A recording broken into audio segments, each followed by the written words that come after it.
Short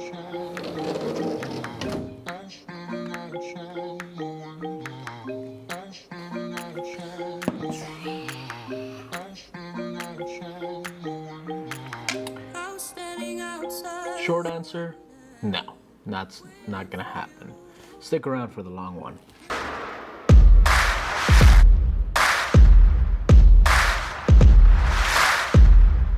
What's up, you guys? So today I wanted to talk about something that's been on my mind for a couple weeks now. I've heard a lot of people talk about it. Clients have asked me about it, so I wanted to kind of jump in here, join the discourse of, is there a bubble in the stock market? And if there is, when will it pop? I also wanted to discuss a couple of the reasons why the market is the way it is right now and why everyone is freaking out, and some people are even saying that there's a bubble. I wanted to tackle 3 different things, and those are the market psychology, what other big institutions are saying about the market right now, particularly the real estate market, and comparing what's happening now with things that have happened in the past. Okay, right, so when it comes to market psychology, you have 2 groups that are clashing against each other right now. You have millennials that really want a house and they want that instant gratification, so they're willing to do whatever it takes to get a house. That's why you have people that are submitting offers, 50, 100, 150,000 above ask and wanting to move in right away. And then you have baby boomers that don't want to move from their house because they're comfortable living where they're at and they don't want to have to move. And the only reason why some of those are moving is they're either getting into retirement homes or they want to give it to their kids, but their kids don't want it, so they end up selling them anyways. So you have those 2 big groups that are constantly clashing against each other. And another reason that's causing the shortage, that's making people feel like they need to get a house right away or they're going to miss out, is the fact that there's a lumber shortage. And the lumber shortage is causing prices of lumber to go up, which causes prices of new home builds to go up. And if those houses sell at higher prices, then other houses in that neighborhood will eventually sell at higher prices too. So you want to get a house right now as opposed to in 6 months when those houses are finished, because once those houses are finished, you're going to be kind of stuck outside of that neighborhood because you can't afford it.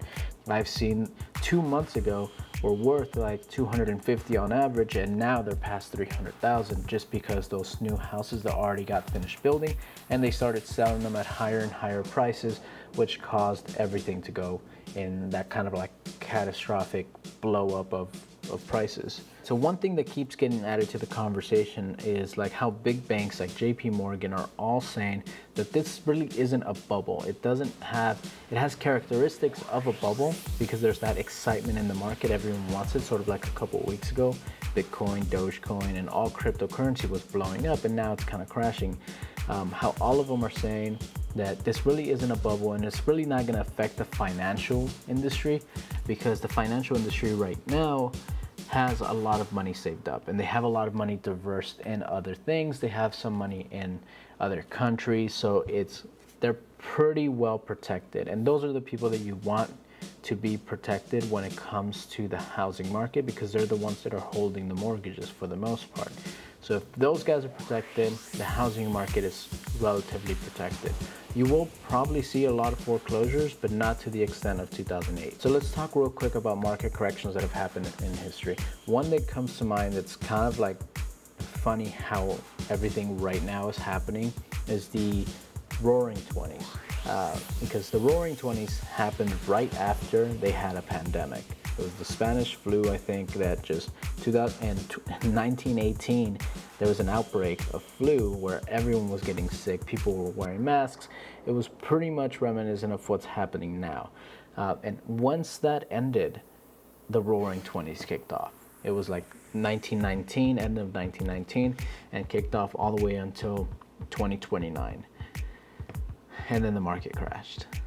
And that market crash, you can actually say that a big part of it, a big chunk of it, was because of market psychology. People were freaking out so much that everyone was pulling money out of the banks, and the banks couldn't put a pause to it because there was no regulations about what they can do with that money and how much money they can let out, how much money they can put in. But thankfully, after World War II, they implemented a bunch of different regulations, a bunch of rules for banks to follow, that you can't really have that same thing happen now.